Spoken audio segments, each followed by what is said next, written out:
Hi folks, I just first like to start off in this video, just my condolences, our thoughts and prayers go out to the family, friends, and colleagues or anybody directly involved in the shooting, that horrible massacre that happened down in Uvalde, Texas at Robb Elementary School.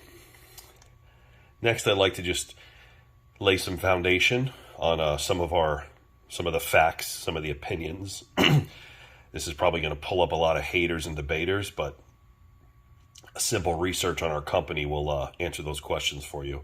So our company's been in business for almost 15 years. We're a government contractor. Our company's called Northeast Mountain Guiding. We do a lot of recreational trips, but we also have a professional services division that's run by various individuals. We train units, military units, agencies, federal law enforcement, municipal, state, county. We teach them and train them how to be better at their job or how to access.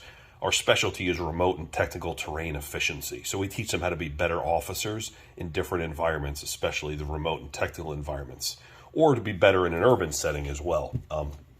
Again, a simple research on our company. You'll see some of the people that manage our company. A lot of them aren't listed on our website for security purposes, but we're government contractors. That's our job. There's operators that work here, law enforcement, former, current, federal. So we have a big wide range of that. So I just want to point out this photo that I keep seeing on the internet. Somebody sent it to me last night, and now it's all over on the news and everywhere. And why this SWAT team, I'm going to quote that, SWAT team didn't respond accordingly or efficiently. Well, the first thing I'd like to say is this is not a SWAT team. It's a bunch of police officers that threw on some tactical gear to take a cool photo. I would like to point out their logo here, to protect and serve. They completely failed on that job. But we're going to point out some key points in this just to validate the fact that this is not a SWAT team. So when I first saw this photo, and I know there's that whole marketing thing and interpersonal connection between, especially with municipal police departments, where you want to have a connection or that interpersonal connection between yourself as a law enforcement officer, an LEO, and the civilians in your community. But the first thing is, none of them are wearing helmets. Now it says meet our SWAT team. And if you're not familiar with SWAT is, that means Special Weapons and Tactics. A lot of agencies are getting away from the SWAT terminology and going more towards SRT, Special Response Team. You see that a lot, or Emergency Services Unit, ESU. So they're getting away from that SWAT team because they do a lot of other things. They provide medical and technical rescue, so they do a lot of other things. But none of these guys are wearing helmets. That's a big no-no. But we do want our eyes, our forehead, our hairline, and the front of our neck visual for interpersonal connection. So that may be why they opted to not have that. But when we get into the fine nuts and bolts of this photo, the first thing I noticed, and again, you want to debate on this, put a comment underneath, but there's a reason why we're hired to do what we do. This officer here has his duty belt on. That's just a big no-no in SWAT. We don't wear our duty belts. We wear kit, tactical vests. These guys have plate carriers on with Molly systems, so we attach our gear there. And you could tell by he has a taser, his sidearm or his service weapon is really high on his side. It's almost level with there. He's got his badge. I'm assuming this pouch here is his front accessible handcuffs.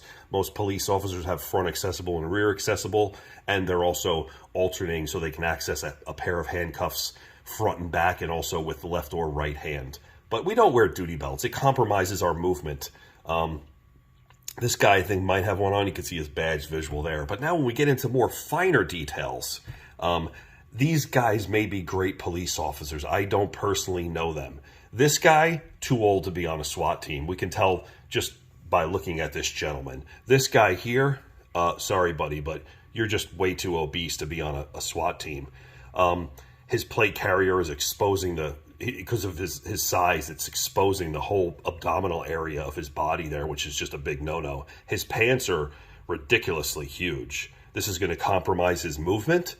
If he has anything in his cargo pockets, it's going to be bashing on the sides of his knees, and it's going to be causing serious problems. And with that knee thing, too, pointed out there, you notice none of these people have on knee pads. That's a big thing in SWAT. If we have to stance on some knee-type tactical position for cover or whatever it may be to provide medical care. Knee pads. None of them have knee pads on. Their footwear, this woman looks like she's wearing some type of trail running shoe or something. All the rest have on jungle style or EMS style boots. That's another big no-no. A lot of SWAT teams and military operator units, they're going with a little more low-profile shoe that does still provide adequate ankle support. So we're looking at like the Solomon XA or the Speed Assault or something like that. Not jungle boots or EMS boots. I think this boot, and this boot are EMS boots. Those are the boots where you zip up the side instead of having to tie them for, so you can deploy easily or respond quickly. But those boots are just not for a SWAT or a tactical setting. And then there's other things wrong with this photo too. The way this woman's holding her weapon, people will say, oh, maybe they were doing it for the photo. No.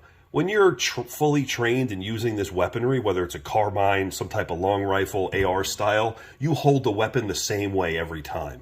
Like, maybe this guy here and this guy here, the way they're holding their weapon. This woman's just kind of grasping in a very odd way. Also, another thing to point out on this woman here is her service weapon or her sidearm.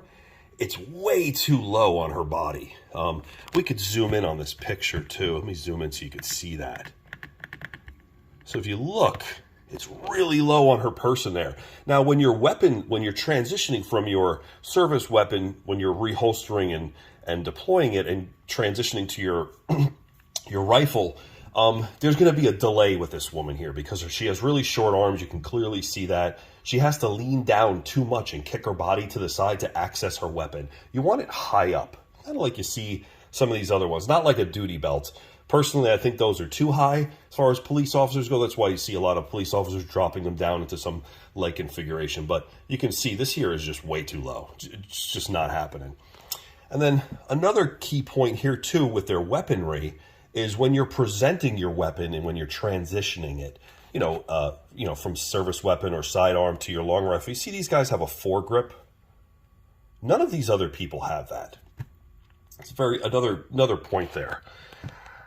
So I think those are pretty much my key points as far as that goes. And then another thing I do want to point out is these guys had a problem breaching the door of the room.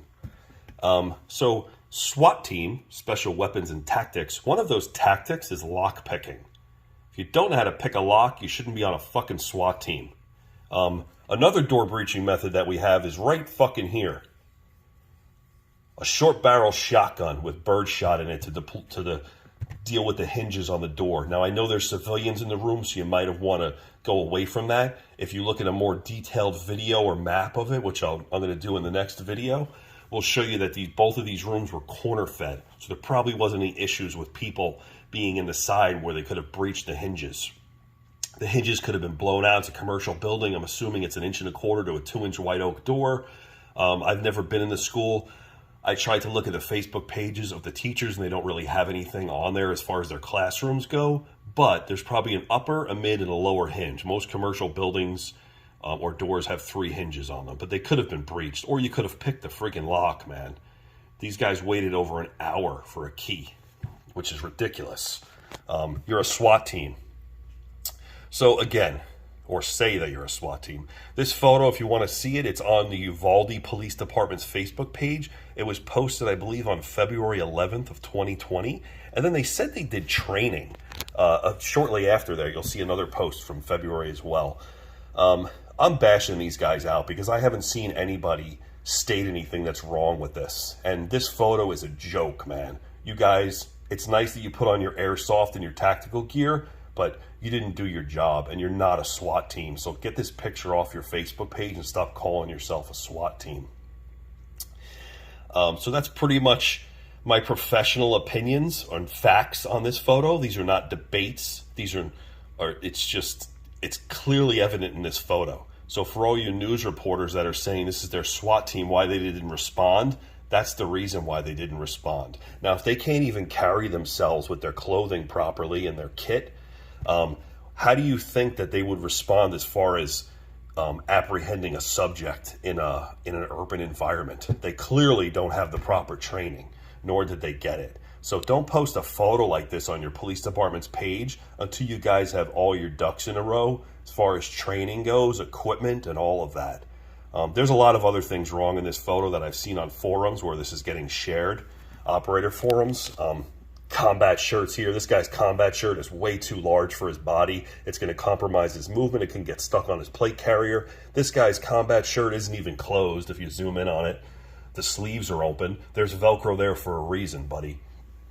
And there's other things. This guy's pants are too long. This guy's pants, I mentioned earlier, are too large. They're also too long. That compromises your movement. You lose efficiency with that. So just those things alone show me that this is not a SWAT team. I'm glad you have you guys are hooked up there too, though. But learn how to use your equipment, get things dialed in.